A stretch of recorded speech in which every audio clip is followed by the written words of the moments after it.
Welcome to Time News Studios.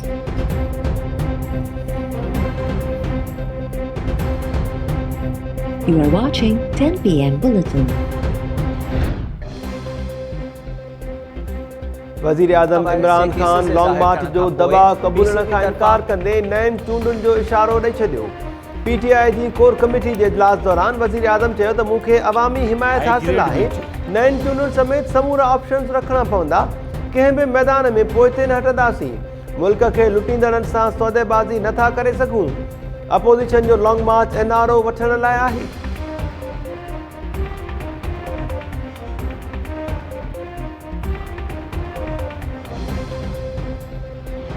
पहली call आई 6 मार्च को, जो मैं व्हाट्सएप कॉल थी अटेंड नहीं कर सका। फिर 7 को आई और 9 को आई। तो आखिरी जब कॉल आई तो मेरी बात हुई। उन्होंने मुझे यही कहा कि आपसे हम रिक्वेस्ट करते हैं, आप मेहरबानी करके हमारे उम्मीदवार को सपोर्ट करें। हमारे मेम्बरान ने बताया है कि हमें टेलीफोन आई है, हमें वोट बदलने को कहा गया है। ये बदनसीबी है होगी कि कल जिस सेनेट के अंदर अक्सरियत अपोजिशन के पास है और वाज़ेह अक्सरियत है, लेकिन जब इस किस्म के वाक़यात होते हैं, जब सेनेटर्स को टेलीफोन आते हैं कि आप ऐवान में ना आए या अपना वोट बदल दें या फलाने को वोट दें और फलाने को ना दें, तो फिर एक मायूसी भी होती है कि जहाँ पर ये कहा जाता है बार बार कि हमारा ताल्लुक सियासत से नहीं है, जब उसके शवाहिद सामने आते हैं तो फिर मुल्क के जमहूरी मुस्तकबिल के बारे में बहुत इबाहम पैदा होता है। हमें DG ICR के बयान के बाद उम्मीद थी कि ये मामला ख़त्म हो गया है, अब नहीं होगा। जो 2018 में हुआ असांजे मेंबर्स के फोन कॉल्स आयूं आहिनि त सादिक संजरानी खे वोट ॾियो। नून लीग जो संगीन इल्ज़ाम। अॻूणे वज़ीर आज़म शाहिद खाकान अब्बासी प्रेस कॉन्फ्रेंस कंदे चयो आहे त मुल्की इदारनि खे सेनेट चूंडुनि में मुदाख़लत लाइ इस्तेमालु कयो पियो वञे। DG ISPR जे बयान खां पोइ उमेद हुई त सियासत में मुदाख़लत ख़त्म थी वई। सेनेट में अपोज़िशन वटि वाज़ेह अक्सरियत हुअण बावजूदि हिकु भेरो ॿीहर सेनेट चेयरमैन जी चूंड खे तकरारी बणायो पियो वञे। कॉल्स कंदड़नि जा नाला बि आणे सघूं था। नून लीग सेनेटर अब्दुल करीम चयो त मूंखे 3 भेरा फ़ोन कॉल्स आयूं ऐं चयो वियो त महिरबानी करे असांजे उम्मीदवार खे वोट ॾियो। मूं इनकार कयो।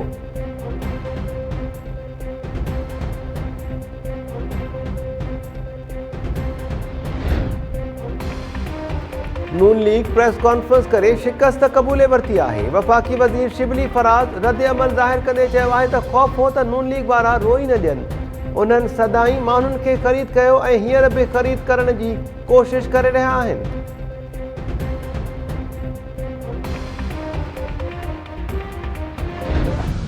इलेक्शन में क्या सर आप क्या न्यूट्रल दिखाई दे रहे हैं? आज तक तो न्यूट्रल नज़र आ रही है। तो आप उम्मीद करते हैं कि कल जब पोल होगा जुम्मे के बाद, तो उस वक्त तक भी वो न्यूट्रल रहेंगे? उनको बिल्कुल न्यूट्रल रहना चाहिए और न्यूट्रल रहेंगे। गिलानी साहब, मरियम साहबा ने कहा है कि उनके अरकान को काले आना शुरू हो चुकी हैं। आपके नॉलेज में भी ऐसा कुछ है? अभी नहीं है, तो इसलिए तो मैं कह रहा हूँ न्यूट्रल है और कल मैं जीतूँगा। PDM उम्मीदवार यूसुफ रज़ा गिलानी, मौलाना फजलुर रहमान ऐं मरियम नवाज़ जी दावाउनि उबतड़ इस्टेब्लिशमेंट खे गैर जानिबदार करार ॾेई छॾियो। सुभाणे सेनेट चेयरमैन जी चूंड में कामयाबी लाइ बि पुरुमीद। यूसुफ रज़ा गिलानी सहाफ़ियुनि जे सवालनि जा जवाब ॾींदे चयो त सेनेट चूंडुनि में अॼु ताईं इस्टेब्लिशमेंट न्यूट्रल नज़र आई आहे। मेंबर्स खे कॉल्स अचण जी ॼाण न आहे, तंहिं करे चवां थो त इस्टेब्लिशमेंट गैर जानिबदार आहे। इस्टेब्लिशमेंट सुभाणे बि न्यूट्रल रहंदी ऐं आउं कामयाब थींदुसि।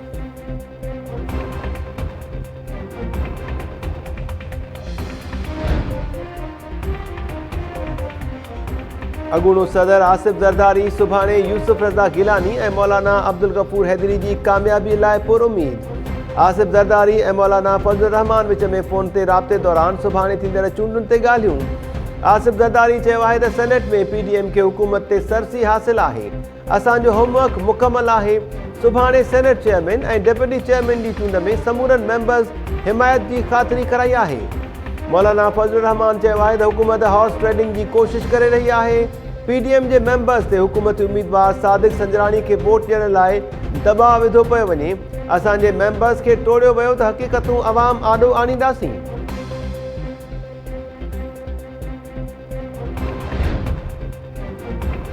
सेनेट में वॾो दंगल सुभाणे थींदो। सेनेट चेयरमैन लाइ पीडीएम उम्मीदवार यूसुफ रज़ा गिलानी ऐं हुकूमती उम्मीदवार सादिक संजराणी विच में चोटी जे मुक़ाबले जो इम्कान।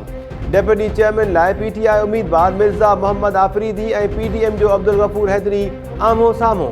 ऐवान में अपोजिशन जा 51 ऐं हुकूमती इतिहाद वटि 47 मेंबर्स आहिनि। जीडीए जो मुज़फ़र शाह सुभाणे ॾिठल सेनेट इजलास दौरान प्रिज़ाइडिंग ऑफिसर मुक़ररु। ताज़ो चूंडिजी आयल सेनेटर्स खां हलफ वठण सां गॾु चेयरमैन सेनेट जी चूंड बि कराईंदो। डेप्यूटी चेयरमैन जी चूंड नओं सेनेट चेयरमैन कराईंदो।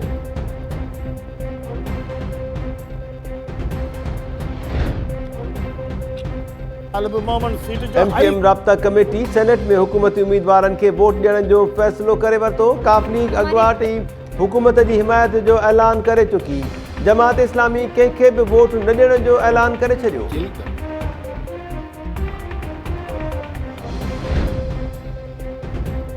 सेनेट चूंडुनि में पीपल्स पार्टीअ खे वोट छो ॾिना? पीटीआई पंहिंजे 2 एमपीए असलम अबड़ो ऐं शहरयार शर खे पार्टीअ मां निकाली ॾेई छॾी। जेकबाबाद मां चूंडियल असलम अबड़ो ऐं उबावड़ो मां चूंडियल शहरयार शर जी पार्टी रुकनियत ख़तम। हुकुमनामे में चयो वियो आहे त 2 मेंबर्स सेनेट चूंडुनि दौरान पार्टी जे हुकुमनि जी भञकड़ी कई। इलेक्शन कमीशन सां राब्तो करे असलम अबड़ो ऐं शहरयार शर जी असेंबली रुकनियत ख़तम कराइण जो फ़ैसिलो।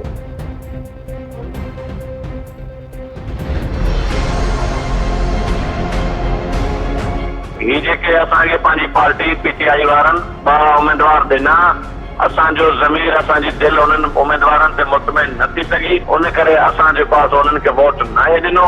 और जेके अंदरि पीटीआई में लिकल ॿिया माण्हू वेठा आहिनि जिन उन्हनि खे वोट न करायो आहे, सभ खां पहिरियों त मां पंहिंजी पार्टी खे इहा गुज़ारिश कयां थो त उन्हनि मेंबरनि खे त लहे न त उन्हनि खे त वाइको कयो वञे। इलेक्शन कमीशन जे तरफ़ां असांजी मेंबरशिप मुअतल थींदी त असां वरी इलेक्शन कंटेस्ट कंदासीं ऐं पार्टी जी जेका नाराज़गी हूंदी, जेके ख़दशा हूंदा, उहा असीं दूर कंदा। पंहिंजे सख़्त इलेक्शन न विढ़ण जो कॾहिं सोचियो बि न आहे। पहिरियों त असीं पंहिंजी पार्टी खे मुतमिन कंदासूं, ॾिसूं त हू छा था चवनि। फ़िलहाल मां राब्तो न थियो आहे।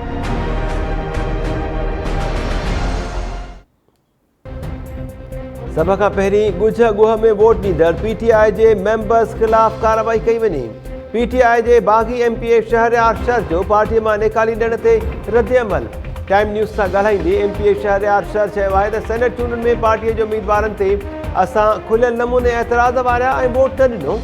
पीटीआई क़यादत असां ख़िलाफ़ कार्रवाई खां पहिरीं ॻुझ ॻुह में वोट ॾींदड़ मेंबर्स खे वाउखो करे। फ़िलहाल पीपल्स पार्टी सूधो ॿी कंहिं बि जमात सां राब्तो न आहे। पीटीआई क़यादत खे मुतमइन करण जी कोशिश कंदुसि। इलेक्शन कमीशन ज़रिए असेंबली रुकनियत मुअतल कराई वई त चूंडुनि में हिसो वठंदुसि, मैदान ख़ाली न छॾींदुसि।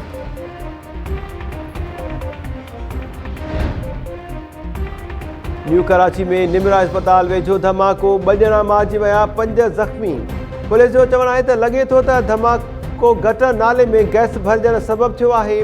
वधीक जांच कई पई वञे। मारिजी वियलनि जा लाश ऐं ज़ख़्मी अब्बासी शहीद अस्पताल मुंतक़िल।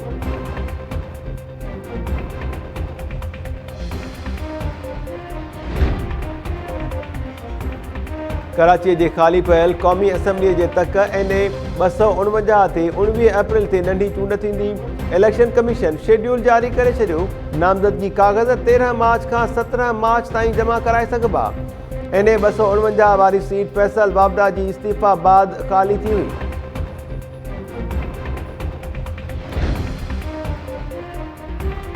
कराची में मुतहदा लंडन जी टारगेट किलिंग टीम्स के नए सिर जोड़न जो इंकिशाफ। मुतहदा लंडन की राब्ता कमेटी के मेंबर कहकशां हैदर जरिए टारगेट किलर्स जूं नए सिर टीम्स जोड़ी वयूं।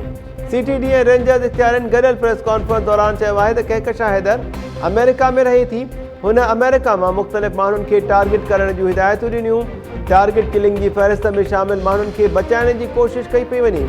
4 अक्टूबर ते गिरफ़्तार थियल टारगेट किलर्स एतराफ़ कयो त कहकशां हैदर की हिदायत ते क़त्ल कया विया। कहकशां हैदर मुतहदा लंडन जे बानी जी हिदायतुनि ते टारगेट किलर्स सां व्हाट्सएप ते राब्तो करे हिदायतूं ॾींदी आहे। कहकशां हैदर ऐं संदसि साथियुनि ख़िलाफ़ केस दाख़िल।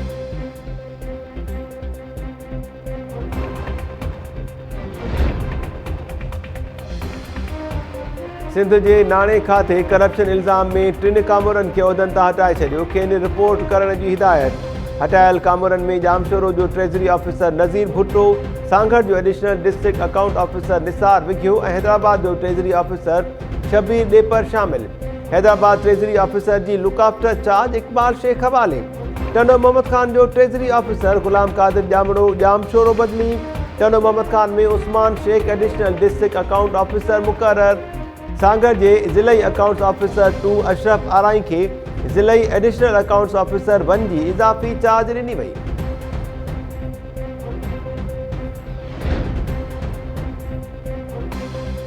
सिंध में आपघात के वाक़िअनि ऐं कारण मालूम करण लाइ आला सतही कमेटी क़ाइम। सिंध हाई कोर्ट जे हुकुम ते सिहत खाते पारां जुड़ियल कमेटीअ लाइ कराची यूनिवर्सिटी जी psychiatrist professor doctor Shagufta Shahzad सरबराह मुक़रर। कमेटी में लम्स के professor doctor Muin Ansari, assistant professor doctor Jamil Qazi समेत 5 मेंबर मुक़रर।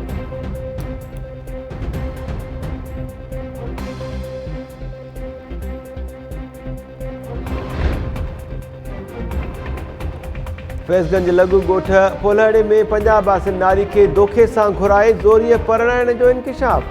ज़रियनि मूजिब मुजाहिद राजपा नाले नौजवान बहावलपुर बासिन समीना के शादी लाइ फोन ते घुरायो ऐं पोइ नौजवान साणस शादी का इनकार करे छॾियो, जंहिं बाद बासर वॾेरे नारीअ के पंहिंजे मुलाज़िम अजब शेख सां परणाए छॾियो। ज़रियनि मूजिब नारी शादीअ मां ख़ुशि नाहे, वापसि घर वञणु चाहे थी, पर पुलिस भी रिश्वत वठी मामलो लह मिटी करे छॾियो।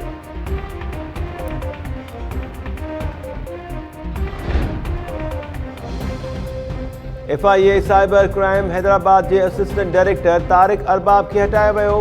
तारिक अरबाब खिलाफ रिश्वत वठण ऐं माण्हुनि खे तंग करण जूं शिकायतूं हुयूं। टडो जहानिया वासी आरिफ शाह FIA इख्तियारनि खे तारिक अरबाब खिलाफ दरख्वास्त ॾिनी हुई। जहांज़ेब काज़ी नओं assistant director cyber crime Hyderabad मुक़रर।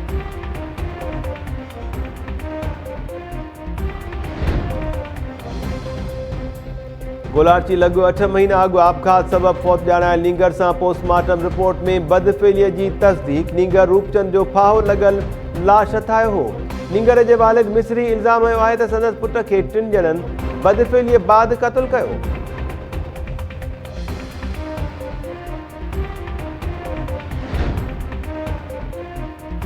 टिकटॉक से मुआशरे में फहाशी पखिड़जी रही है। पेशावर हाई कोर्ट अॼु खां टिकटॉक एप्लीकेशन बंद करण जो हुकुम ॾेई छॾियो। अदालत टिकटॉक एप्लीकेशन के फौरी तौर बंद करण जो हुकुम ॾींदे चयो आहे त टिकटॉक वीडियोज़ असांजे मुआशरे में क़बूल जोगियूं न आहिनि। टिकटॉक से सब खां वधीक नौजवान तबको मुतासिर थी रहियो आहे। अदालत तरफां टिकटॉक बाबत पेश कयल रिपोर्ट अफ़सोसनाक करार।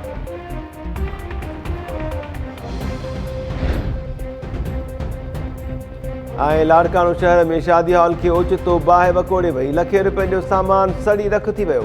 शादी हॉल मालिक जो चवण है बाहि फटाकन सबब लगी, जंहिंमें 20 लख रुपयनि खां वधीक जो नुक़सान पहुतो आहे।